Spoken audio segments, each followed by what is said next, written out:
Camera action. আমার ভুল হয়ে গেছে, তুমি আমাকে ক্ষমা করে দাও। আজ কেন তুই ক্ষমা চাইছিস? তুই আমার মাকে বের করে দিয়েছিস, তুই আমার ভাইদের সঙ্গে সম্পর্ক নষ্ট করেছিস। তোর এই বাড়িতে কোনো জায়গা নেই, বেরিয়ে যা বাড়ি থেকে। এক্সিলেন্ট সালমা, এবার তুমি ভাবো তোমার স্বামী তোমাকে কতটা ভালোবেসেছে। তুমি মুখে এক্সপ্রেশন দাও। Sad sad. আমাকে ক্ষমা করে দাও। আমি বুঝতে পারিনি যে গ্রামের মানুষ এতটা ভালো। তোমার কাছে থাকতে থাকতে আমি তোমার ব্যবহারে আচরণে কবে কবে তোমাকে ভালোবেসে ফেলেছি। আমি তোমাকে ছাড়া এক মুহূর্ত বাঁচতে পারবো না। দয়া করে আমাকে গ্রাম থেকে দাঁড়িয়ে দিও না। বিশ্বাস করো, তোমার সব সময় তোমার কথা মনে পড়ে। আমি কলকাতায় ফিরে তোমাকে ছেড়ে এক মুহূর্ত থাকতে পারবো না। I love you, Tony. I love you.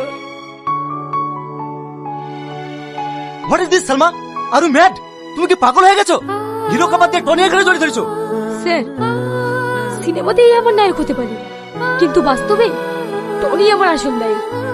টনিকে আমি খুব ভালোবেসে ফেলেছি। ওর সাথে আমি এই গ্রামে সারা জীবন থাকতে চাই। তুমি টলিউডের এত বড় একটা নায়িকা হয়ে সামান্য গ্রামের একটা অশিক্ষিত ছেলের পেয়ে পড়েছো। আমি যত বড়ই নায়িকা হই না কেন স্যার, আমিও একটা মানুষ। আমার মধ্যেও মন আছে, নিজের একটা স্বাধীনতা আছে। সব দিক ভেবেই আমি এই সিদ্ধান্ত নিয়েছি। আমি টনির সঙ্গে অনেক সুখে থাকবো।